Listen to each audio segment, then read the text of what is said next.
Okay, thank you so much, Tanya. Good morning, everybody. Happy Friday. How excited are we? So I'm going to kick us off with a little interactive activity. So I would like to ask everybody if they can, in the chat, first think of something you are feeling anxious about. Tanya mentioned we are all struggling with anxiety. It is collective anxiety we are experiencing. So I'm sure it'll be easy for all of us to think of something that you're anxious about that you hope to release with the strategy you learn here today. Even though this is about managing anxiety in the school setting, it's how to support our students with anxiety, it is just as important to support us adults, us staff with anxiety. So let's start off with thinking about ourselves. So if you can just put something in the chat, and it doesn't have to be big, it can be a small, tiny thing that you might be feeling anxious about. So we have, oh yeah, hosting Mother's Day for sure. Family weekend trip, managing upcoming childcare changes. Wow. And another Mother's Day. Yeah. Even though we're mothers, some of us, we also have to think of our moms, and that puts on extra anxiety. And then we have winding down the school year and just getting it all done. Absolutely. Moving houses. Wow. Meeting end of the year deadlines, increased needs of all students, very overwhelming. Graduation, overwhelming amount of work, starting new internship. All right, thank you so much. So be thinking about these different anxieties that we hold. And when a lot of this presentation will be focused on coping strategies. I'm a youth mental health first aid trainer, and I've trained thousands and thousands of school staff. And it's not uncommon for school counselors, social workers, school psychologists to say, I don't know what to do. I don't know what to say. So these are all strategies you'll have in your back pocket, hopefully, to be able to use in a variety of different situations. So what we'll be briefly discussing today is just that shared definition of anxiety and reviewing some of those signs and symptoms. The strategies to manage anxiety are all based on cognitive behavioral therapy, mindfulness-based stress reduction, and neuroscience. And then I'm going to share with you a variety of resources at the end. And we'll be putting some of them in the chat as well. Please know you will get these slides at the end. So everything I'm sharing with you today, you will get. So we'll kick it off. I have a lot to say in our short amount of time. So anxiety, being able to, again, have that shared definition of anxiety. So in order to do that, let's look at this together.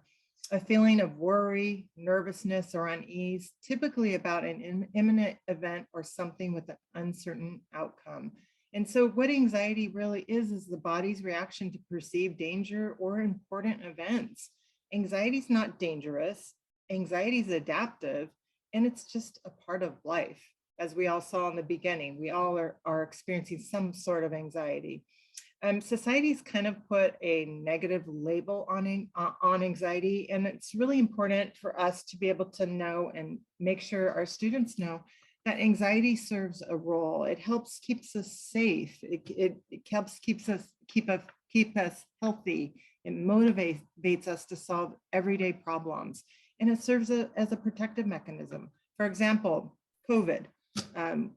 We all are nervous about getting COVID, and we all have some anxiety around that. But what protects us is washing our hands, wearing a mask, being careful, distancing. So anxiety serves to keep us protected and healthy. So we need to teach our kids that anxiety can be our friend. A student might feel nervous about a test. Good. It means they know they're not ready. And as soon as they start studying, they can calm those anxieties down.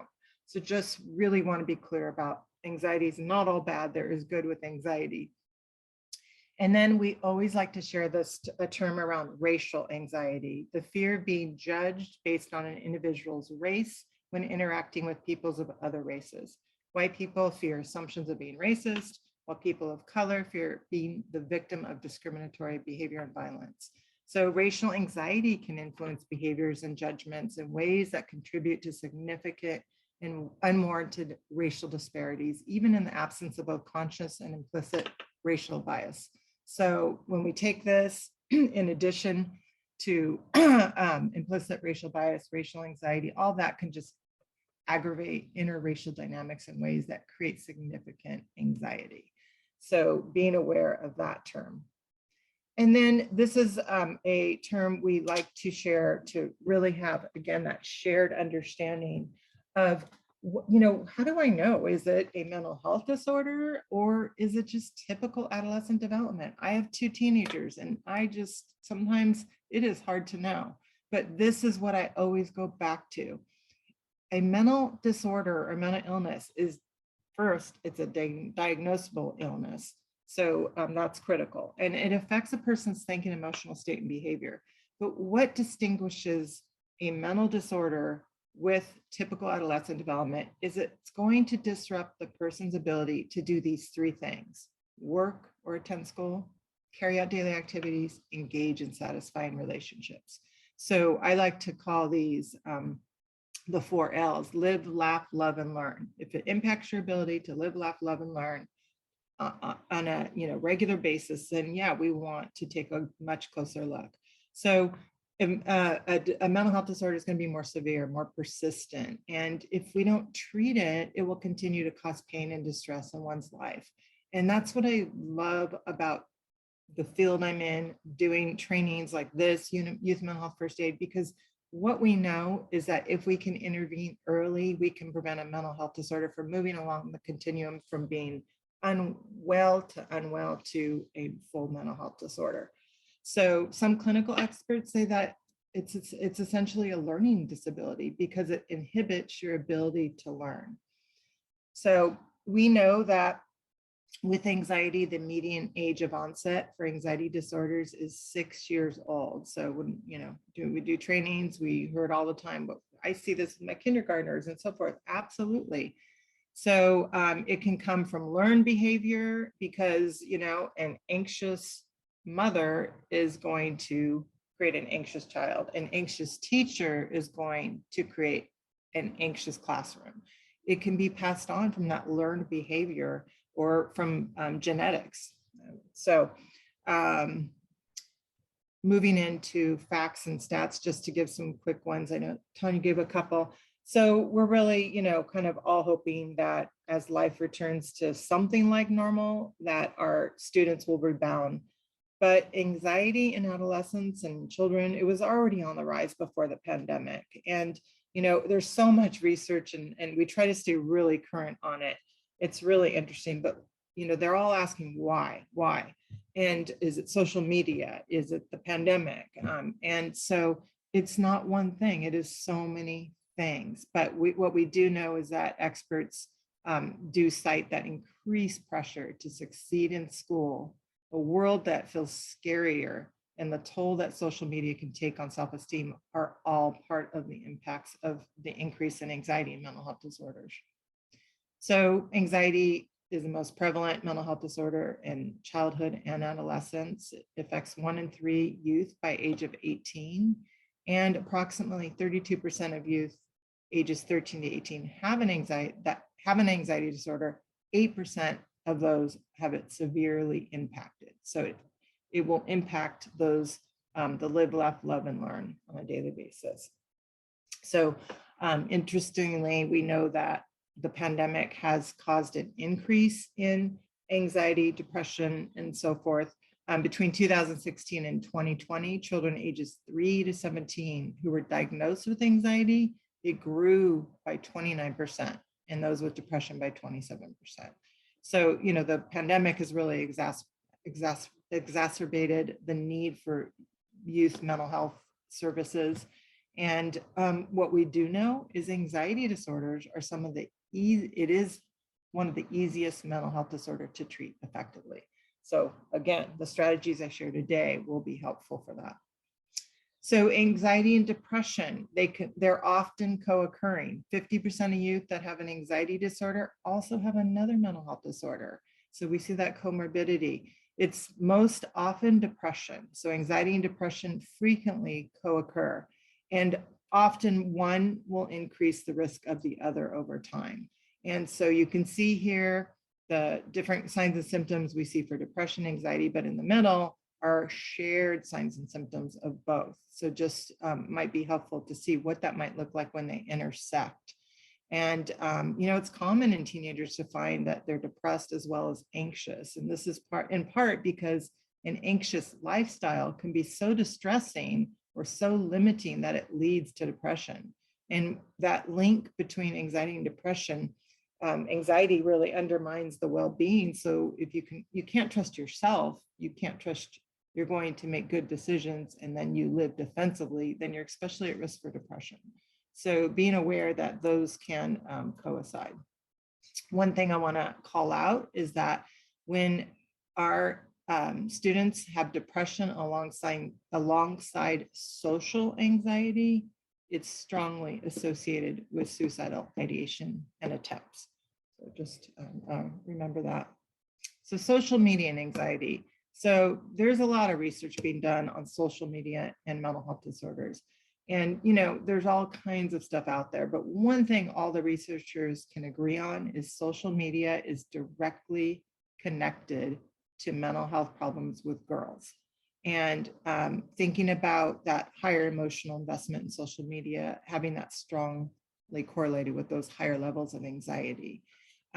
Research shows that social media may cause likes anxiety, which is actual disorder. And when you think about it, what are all the young girls posting? They're posting things, when they look great, when they're with their friends, when they're doing fun things, and other girls are going to look at it and say, I don't look like that. I don't have all those friends. I don't get to do all those fun things. What's wrong with me?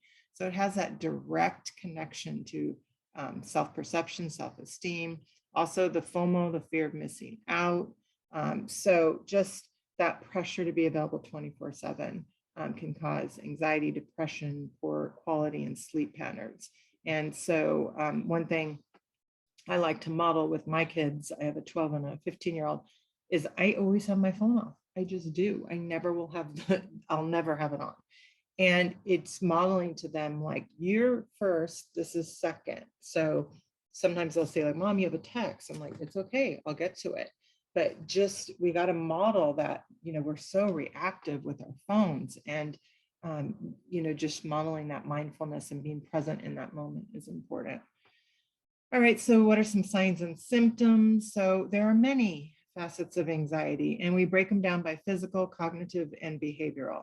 So with most likely, you're going to see the physical. They're more likely to complain about different ailments as opposed to worries.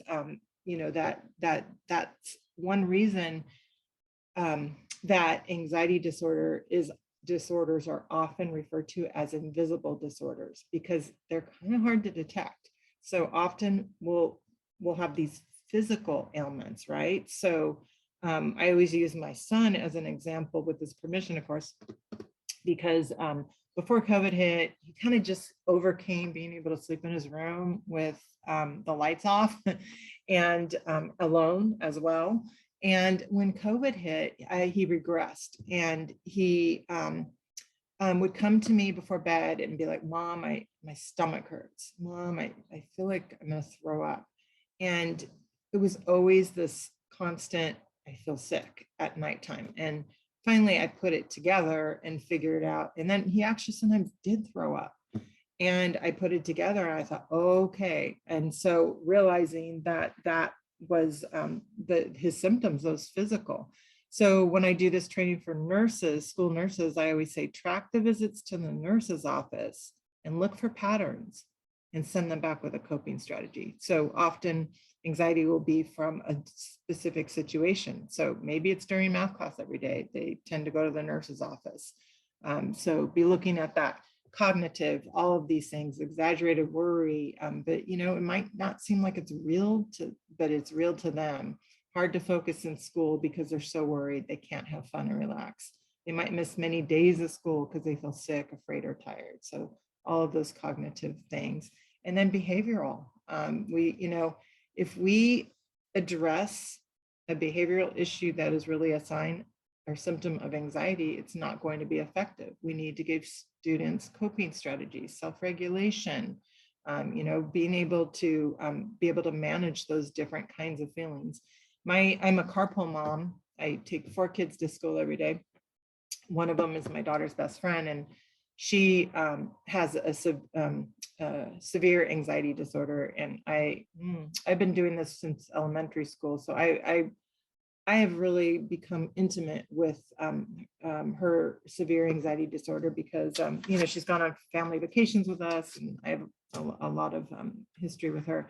I've learned so much from her, and I've learned that the fact that if I don't pick her up 5 minutes early to go to school every day because she needs to go to the restroom before class starts, that will impact her a whole day, just that 5 minutes. And so knowing that there's little things I can do to de-escalate the level of anxiety that she has. When she went on a trip with us to the mountains, she needed to know, how long are we going to be in the car until I can access the restroom? And being able to lay out the map for her was so helpful for her to be able to successfully enjoy that vacation with us. So there's little things we can do, but they might come out in behavioral, cognitive, and physical. So what's the difference between anxiety with children and teens? So anxiety with children, it tends to be about external things. So animals, insects, the dark, monsters under the bed, something bad happening to mom or dad. My son, absolutely. He definitely, afraid of dogs his whole young life. And it caused a lot of anxiety. So these external things. Anxiety in teenagers look different. It's more about their performances in school or sports, their bodies, how they're perceived. A lot of anxiety is geared towards, that need to be a perfectionist or needing to do their absolute best in school beyond, just the norm. And being able to have that perception of their bodies and developing either before most of their peers or after, it can make teens feel different and out of step. Boys are especially sensitive to height. So some kids develop a form of extreme anxiety called body dysmorphic disorder. And so they can become obsessed with those physical flaws as well. So my daughter is in an orchestra. She's she's doing a play right now, the orchestra for the play, and it has taken over her life. And she, it just that with multiple other pressures in school, she revealed to me recently that she feels very anxious and feels like she has anxiety. So all of this stuff really contributes. Anxiety in the body. So again, just a reminder how it impacts the physical more than anything. So the skin, the chills, the sweating, the heartbeat, the muscles feel tense or trembling, the stomach, all the butterflies, brain difficulty concentrating. So it affects so much in our body that it inhibits our ability to function. And so often it's the muscle tension throughout. It just, people with anxiety will often say, I don't know what it feels like to truly relax. So common challenges and that are related to youth anxiety, you can see here, divorce, separation anxiety. We see that with our young kids. Trouble sleeping, stress, and anxiety are the leading cause of insomnia. And I always like to share this, the #1 risk factor for suicide in our young people today. If we were having more time, I would ask you what you think it is, but it's sleep deprivation. And so clinicians recommend it to be one of the best coping strategies is sleeping. Feeling of being perfect, So this is another reason it's referred to as an invisible disorder, because they can seem like a dream student, right? They're punctual, they're hardworking, getting their work done. That's my daughter's best friend, but they can fall under the radar because they seem perfect. And worrying about the future. I always like to highlight this one. There was a study that showed that there was this peak in 8th graders being admitted to inpatient for anxiety. And what they found is what these 8th graders were saying were things like, I can't decide what career to choose. I don't know what college to go to. I don't know what I'm going to do when I'm an adult. That much pressure on our young people. At 8th grade, and I know I'm preaching to the choir because you guys coordinate these, come to college night for your kid. No, thank you, because there's so much stress and anxiety right now with just trying to get through 7th grade and 10th grade. We can't take on college right now. We instill it, talk about it, but it is very overwhelming. So I just like to resonate this story with you. And of course, I'm all about instilling college early, but we just got to find that fine line. Anxiety in the school setting. 7 signs a student may be struggling with anxiety. So avoidance of academic and peer activities. So avoiding specific situations. And if we accommodate students to allow them to avoid those activities, that's not going to help them. Frequent self-doubt and criticism. So a lot of that negative self-talk.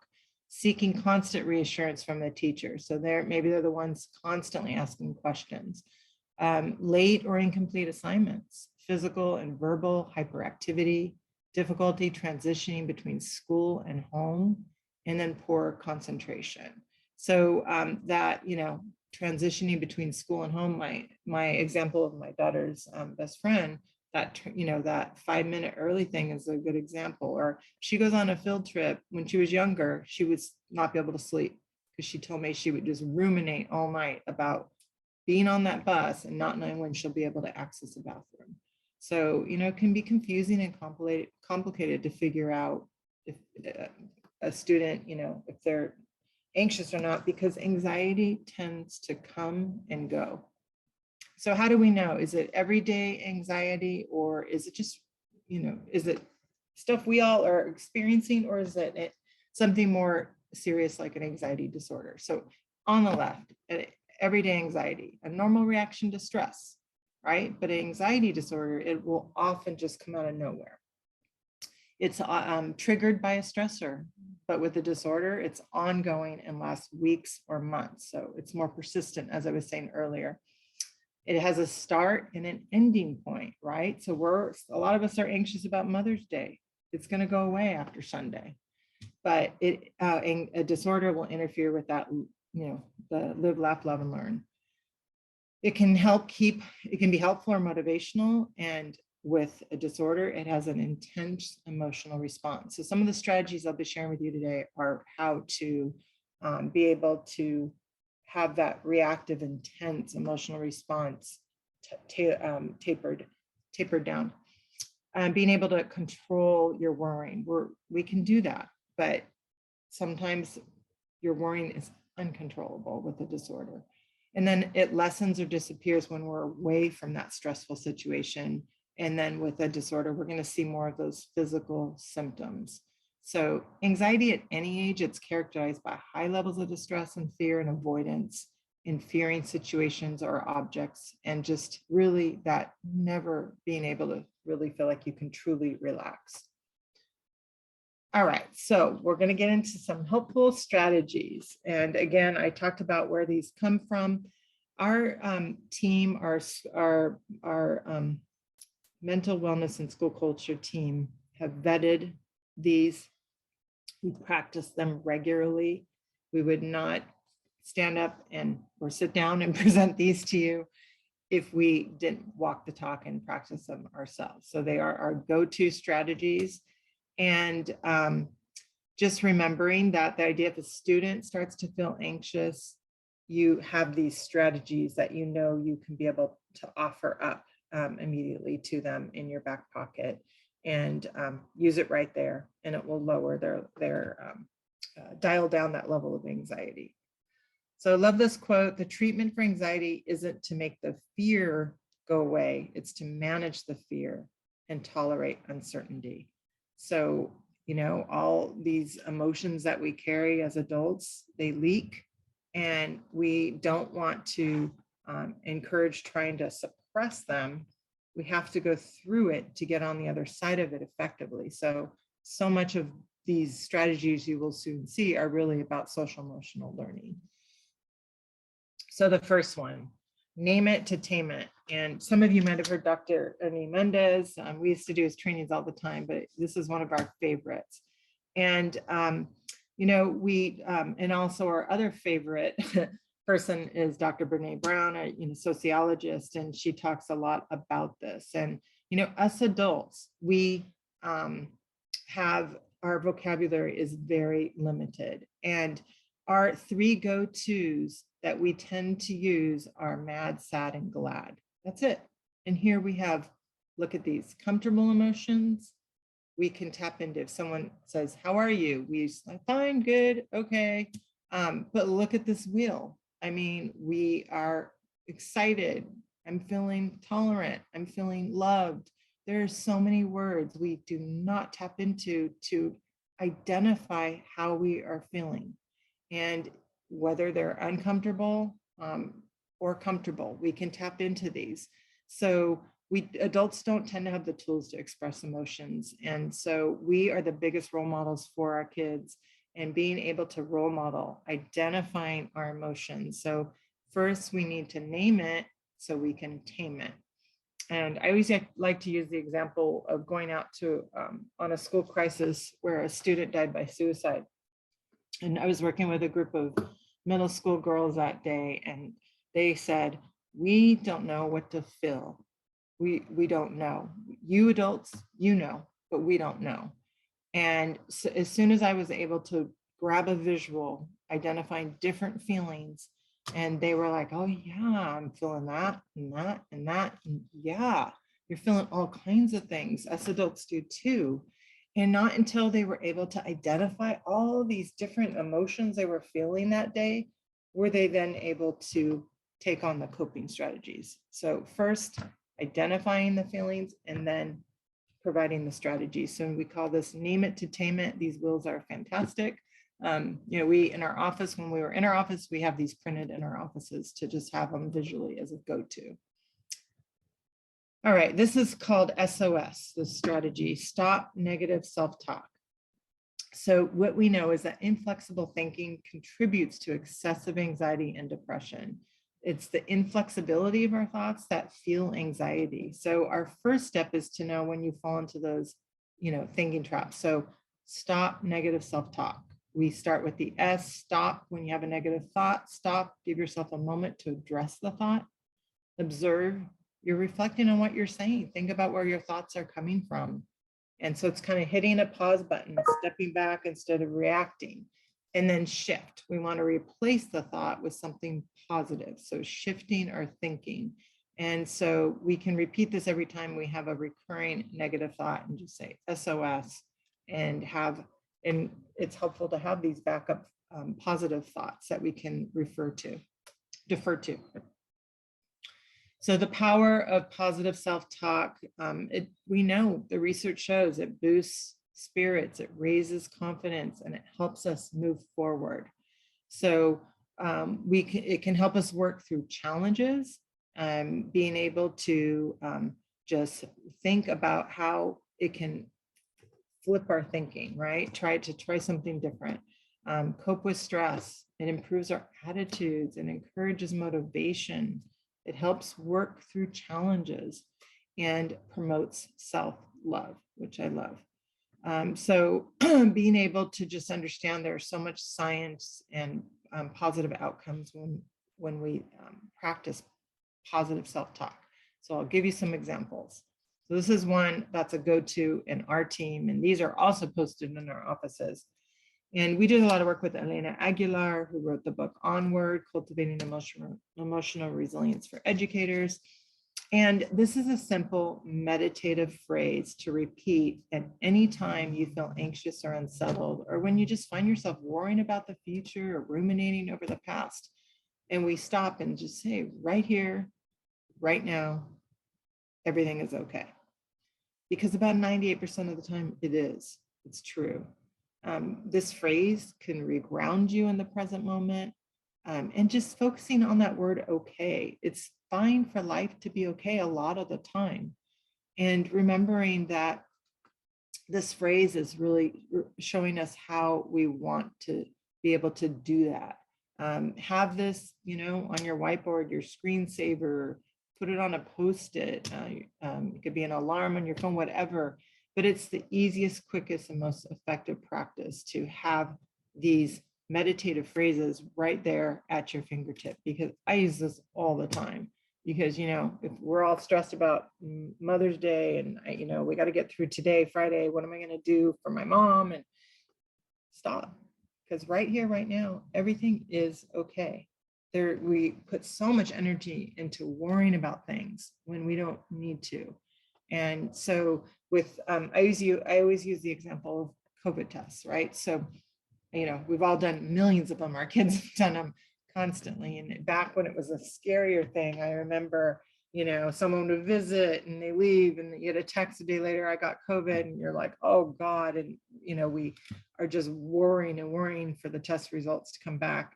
And, they ended up being negative most of the time. So all that time we spend, we're losing the current moment we're in. We're losing our days. So focusing and being in the mindful moment is really helpful. So this one is called set a worry time. So what you're doing is you're designating a block of time in your day that's just devoted to worrying, and you're actually putting it on your calendar. Students can put it in their weekly student journal calendar, and you find a private spot and you set a timer for 10 to 20 minutes and you dedicate that time to just worry. We tend to worry when we multitask or when we go to bed or when we're doing different things, but we rarely give worry our full attention. So it can just continue endlessly. So bring a list of worries to your meeting. A lot of times doing to-do list is a anxiety relief, and then bringing those to your meeting. And what clinicians say is that when this strategy is used, most often they don't need the appointment, because just knowing that they've set a worry time aside to worry gives them this sense of relief. And if they do use it, great. Another idea is worry out loud in front of a mirror so that you can become a better observer of your worrying and not just worrying in the back of your mind. And often we see that these worries are things that are actually tangible and that won't actually happen. Create a worry jar or a worry book in which, children can write down whatever's bothering them during that designated worry time. And when the time's up, you close the book, you shut the worry jar, close, and say goodbye to those worries for the day. So this really works for all ages. Okay, next one, question the thoughts. So we often get into these thinking traps I mentioned before, and thinking traps are common. We all have them, right? We tend to think about extreme possible outcomes or worst case scenarios. So questioning our thoughts is a strategy. We start with, is this worry realistic? Is it likely to happen? And if the worst possible happens, what then? Could I handle it? What might I do? Is this true? Is it real? Or does it just seem that way? And what might I do to prepare for whatever may happen? And what this does is it walks you through the steps of what happens next, and takes you to like the worst case scenario.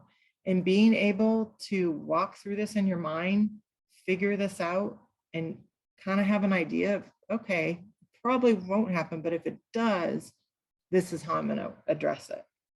That can diffuse your anxiety, knowing that, right? So being able to have these question your thoughts. Another way you could do it that's really simple is just asking the student, okay, what are your worries? And then what? And then what? And then what? So you're basically walking them through just that, and then what, to the end of what is the worst fear in the end that they have. So question your thoughts. So this one is called RAIN, and it's great for dealing with strong emotions. And it starts with the R, where we're recognizing what's going on. So again, just being able to recognize it and being able to maybe identify those emotions, right? And then the A is allow the experience to just be there, just as it is, being able to sit in it, feel it, be with it, right? So you're feeling anger, feel with it. I'm angry, be with it, recognize what's going on there. And then you're going to, investigate with kindness. And this is where you're really going to, Mark Brackett will often say, strive to be an emotional scientist as opposed to an emotional judge. Just come with an open mind, no judgment, having some self-compassion, and being able to just ask yourself, what's going on here? Where is this coming from? And just do it without judgment. And then the N is that natural awareness, which comes from not identifying with the experience. So you might be feeling the emotion, but you are not the emotion that you're feeling, separating that out. And so you're really just being able to take these 4 steps to provide some self-compassion, reflection, and avoid reacting with those strong emotions that we might be feeling. All right, the next one is focusing on what we can control. So the human mind seeks certainty and control, but in this current environment we're in, it is impossible. So how can we make peace with what's out of our control and just create that mental energy for what we can focus that's within our control? So everything on the outer circle are things that we cannot control, and frankly, we are not responsible for. So the rules around physical distancing, other people's racist views and behavior, other people's actions, other people's motives, the whole pandemic. But what we can control are how I look for and care for the people around me, letting myself take breaks, finding things that bring me joy, my own values and beliefs, right? My own physical distancing, educating myself about other views and experiences, and how much time I spend on social media or reading or the news. So there's so much we can control, which will equate in having a more positive experience. And so just remembering these things, and another simple way to do it, you can take a piece of paper, put a line down the middle. On one side, these are things I can't control. I'm not going to put energy on that. And on the other side, these are things I can control. And you're going to plan to have a plan of action to move on the things you can control. Okay, next slide. Breathing. Out of all the strategies, this is my favorite go-to. I use it all the time. I'm a big yoga person, been doing it for 18 plus years, and breathe, how you hear that term, take your yoga off the mat. It's about mind, body, soul, but it's a lot about breathing. So the kind of yoga I do is like hot, heated, strenuous, crazy poses. And people will be like, how is that even enjoyable? But there's so much to that. But what the amazing thing is, what gets you through these hard classes, but amazing poses you end up getting into, is your breath. I have a yoga teacher who says, if you're not breathing, you're not doing yoga. And so when you're in life, in a difficult situation, what gets me through that is my breathing, just like in the yoga class. So that's taking your yoga off the mat kind of thing. But breathing is one of the best strategies. With more oxygen to the chemistry of our brain, it will change our brain. It blocks effects of stress. It restores our ability to think clearly. It's like a reset button.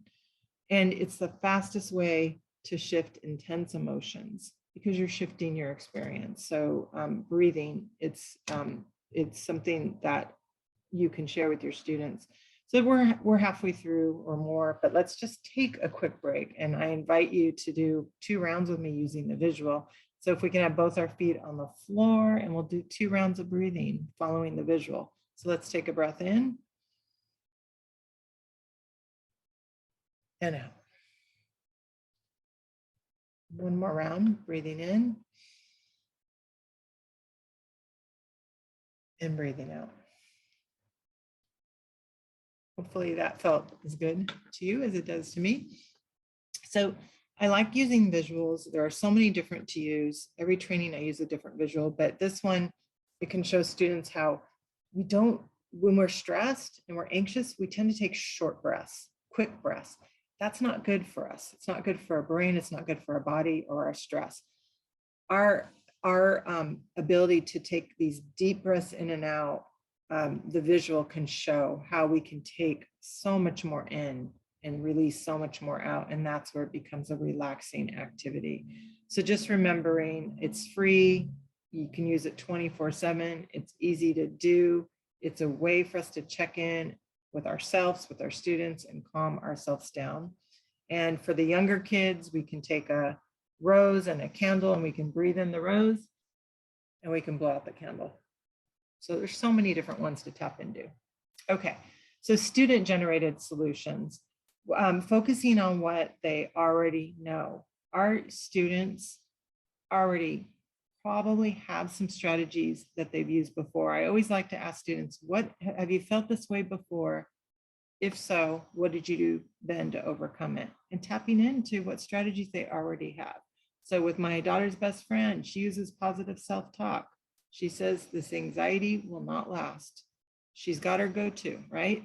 So we want to focus on what they already know and ask them about their ideas, and then reward all efforts they make to manage their worries. So being able to, and for children even to come up with their own solutions. When kids are anxious and worried, it's natural for us adults to want to comfort them or, allow them to avoid situations that make them anxious, but that just reinforces the anxious behavior and makes it worse in the long run. So we should help our kids, our teens face their fears and cope constructively. So being able to ask for their ideas. All right. And then developing a plan for managing anxious behavior. So deciding on a communication system in which students can signal to an adult when they are having difficulty. My daughter's friend has used this a lot in middle and high school. Being able to have her teachers understand, if she asks to go to the restroom, there's more behind that, right? So identifying a safe place in the classroom for students to go when anxiety symptoms are high. Being able to have a safe space as a go-to, and then identifying a point person in the school for them to check in, having those brief check-ins. This individual can help, students dispel worries or negative thoughts, practice relaxation strategies before returning to class. And then one of the best strategies for anxiety is distractions.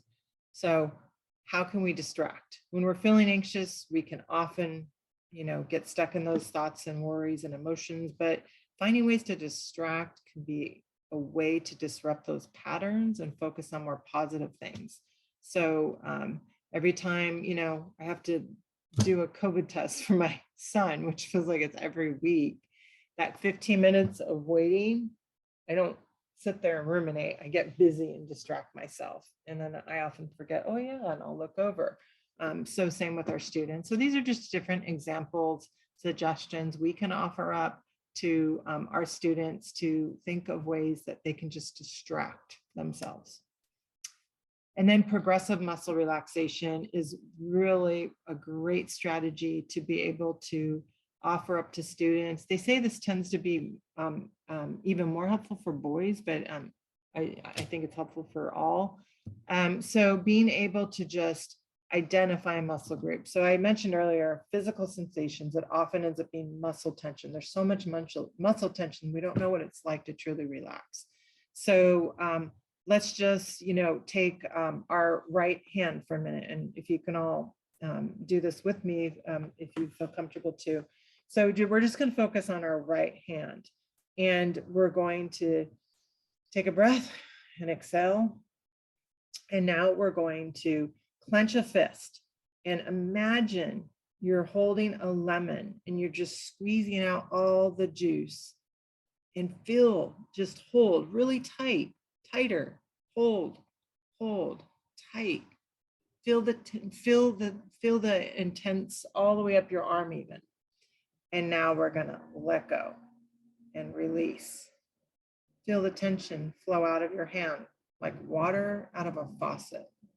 And take notice of the difference between how that tension felt and how this relaxation feels. So we can do this with any muscle group here. I have different examples, but people with anxiety are often so tense throughout the day. They don't recognize what that's like to have that feeling of relaxation. Through this practice, it can help them distinguish between what it feels like to just, even if it's for a brief moment, to truly relax and have that as a go-to throughout the day.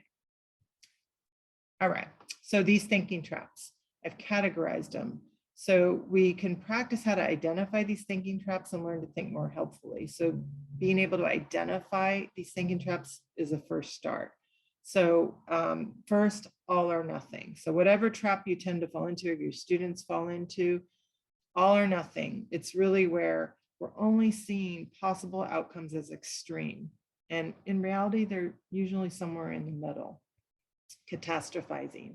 We imagine the worst case scenario, no matter how unlikely it's going to be. And you can see examples here.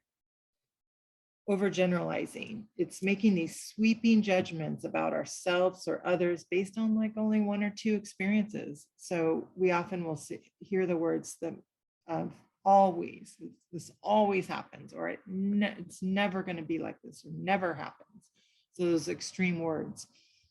Mind reading, believing you know what others are thinking without having any real evidence, and assuming it's negative.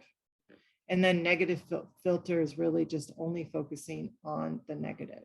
So some of these examples here might resonate with you. You've heard students say these. So identifying these thinking traps can be really helpful, because you're identifying where you fall into the thinking trap, and then you can use the strategies that are relevant to overcome those. I love this strategy because, again, mindfulness and a lot of the strategies really come back to our five senses. Simple mindful activity, what they do is they force a spinning, anxious mind to reorient themselves to the present moment. And they're often based on the five senses. The five senses are self-soothing strategies, and they're distractions, right? So it will intentionally put focus on something else instead of obsessing over thoughts. So you would ask the student, what are 5 things you can see? Examples are on the right.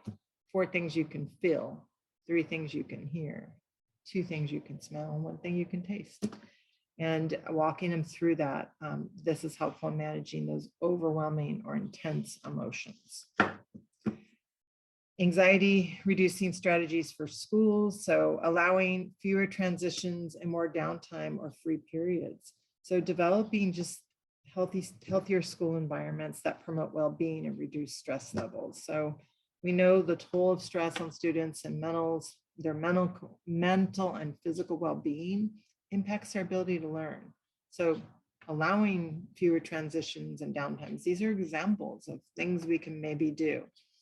Adding more tutorial time or advisory periods, or going to a block or modified schedule. Creating quiet week before finals.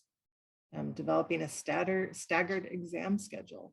Last week, my daughter, she's so anxious, and I'm like, what's going on? And she's like, I have 3 tests tomorrow. And so, you know, I wish there was a way for the school world to stagger. No, I don't wish, I know there's a way.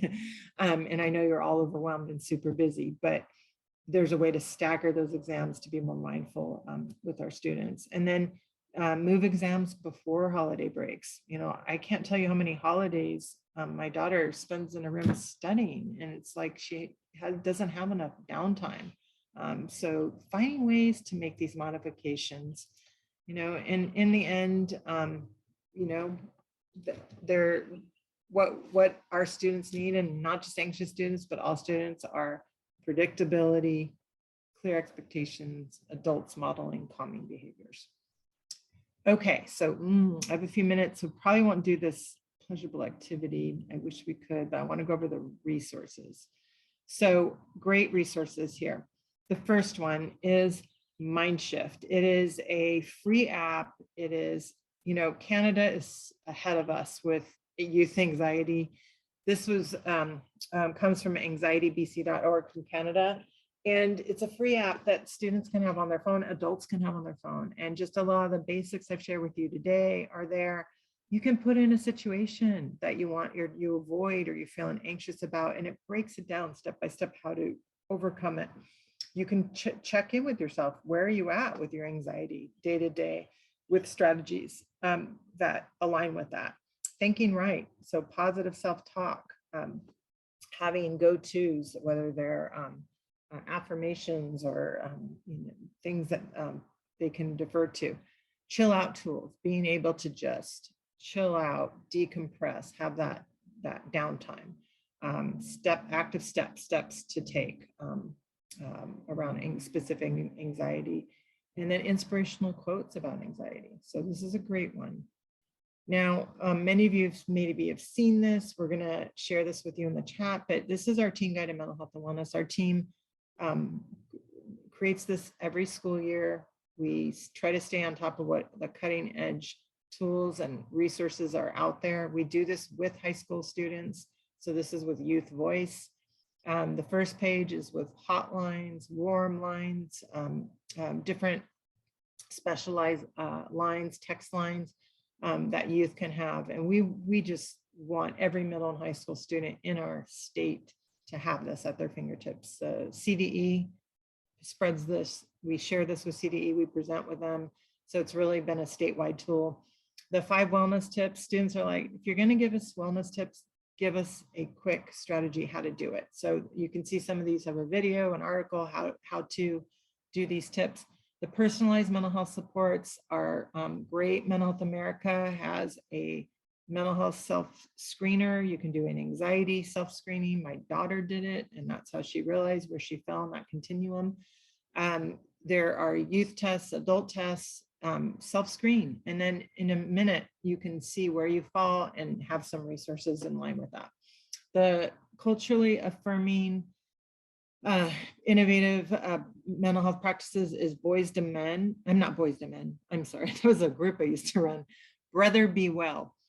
And it is for men and boys of color with culturally affirming practices around mental health and wellness. And then Grid X, where they can build, and you can do this with the students. It's designed to do a counselor to do it with them, build their own self-care toolkit. It's interactive. I use it a lot for strategies and trainings. And then the apps below we vetted, and there's, what we continue to hear our students say across the state is, adults are great, but they just want to fix us. We prefer to get help from our peers. So we have been doing a lot of work around building up mental health literacy among our students and to build up peer-to-peer support. So some of these apps are developed by teens, for teens, which are phenomenal. The virtual hope box, anything we can do to instill hope in our young people for suicide prevention, that's there. My 3 app, every young person should have 3 go-to people that they can connect with if they're feeling challenged. And if those aren't available, it defaults to the National Suicide Lifeline, has coping strategies in there. And then lastly, you see Mind Shift for anxiety in there. I want to quickly share the virtual wellness center. Oh no, I tested this out before. Okay, I can show it to you after if I have time. We have a virtual wellness center that's for all students, staff, parents, families to tap into. The Mental Health America, you can see here, take the mental health test just to quickly show you. And like I said, they have the anxiety test and different tests that you can do self-screenings. And then these are just the different websites where I've pulled from many different things to develop this training. Here is my contact information.